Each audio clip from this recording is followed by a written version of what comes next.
Mentalisointi on kyky tunnistaa, miten oman mielen toiminta ja oma käyttäytyminen vaikuttaa toiseen ihmiseen, sekä miten tämä toinen ihminen puolestaan vaikuttaa meihin itseen. Tämän asian ymmärtämisen avulla osaamme ottaa vastuun omista sanomisistamme ja käyttäytymisestämme sekä kehittymään siinä. Mentalisaatiokyky kehittyy ihmisellä vaiheittain vauvasta aikuisikään. Tällainen toisen mielen ymmärtämisen kyky kehittyy vähitellen riittävän turvallisessa kiintymyssuhteessa. Silloin aikuinen pyrkii ymmärtämään lapsen mielentiloja. Taito kehittyy aivan luonnostaan ja huomaamatta, kunhan vanhempi on riittävästi läsnä arjen tilanteissa lapsen kanssa ja kiinnostunut tästä omasta lapsestaan ja lapsensa mielen maailmasta. Tämä tarkoittaa konkreettisesti, että vanhempi pohtii arjen tilanteissa joko mielessään tai ihan ääneen lapsen kanssa lapsensa sen hetkisiä kokemuksia, tarpeita, ajatuksia ja tunteita. On tärkeää, että vanhempi huomioi näissä tilanteissa myös omat ajatuksensa ja tunteensa ja miettii, miten ne vaikuttavat juuri siihen sen hetkiseen vuorovaikutustilanteeseen. Mitä vauva mahtaa tuntea? Mitä vauva tarvitsee juuri nyt? Mentalisaatiokyky on taito vastata lapsen tarpeisiin myös oikea-aikaisesti.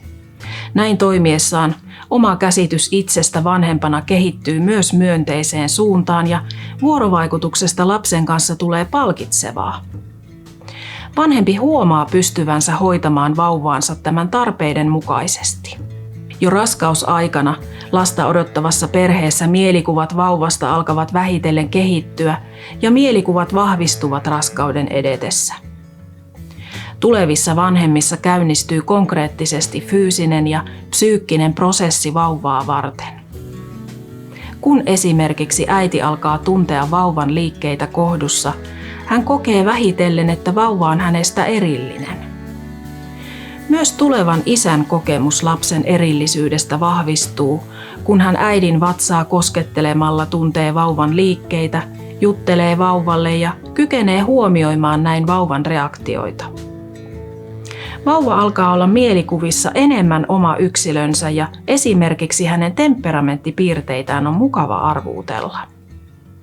Odotusajasta alkaa vanhemmaksi kehittymisen ydintehtävä, eli sen tavoittaminen, että lapsi on erillinen itsestä, mutta kuitenkin yhteydessä itseen. Tämän odotusajan mielikuvaprosessin avulla vanhempien on helpompi myös kiintyä vauvaan, kun vauva on syntynyt ja sitä kautta heidän on helpompi vastata vauvan tarpeisiin jonkinlaisten olemassa olevien mielikuvien avulla. Vanhemmalla on esimerkiksi kyky havaita, milloin vauva haluaa seurustella, milloin hänellä on nälkä ja milloin hän on väsynyt. Pieni vauva ei kykene omatoimisesti säätelemään tunteitaan. Ensimmäisinä elinkuukausina vauva on täysin häntä hoitavien aikuisten varassa, jotka tyynnyttelevät kielteisiä tunteita ja tuntemuksia sanoin ja hyvin konkreettisin toimin. Vaihdetaan märkä vaippa, lauletaan unilauluja, kanniskellaan ja silitellään. Mentalisaatiokykyyn liittyy myös sen sietämistä, ettei kaikkea voi ymmärtää eikä tietää varmuudella. Tärkeää on, että vanhemman mieli pysyy joustavana ja valmiina korjaamaan vääriksi osoittautuneita tulkintoja. Vanhemman ei tarvitse pyrkiä täydellisyyteen. Vanhemman ja vauvan väliset ajoittaiset väärinymmärrykset ovat väistämättömiä.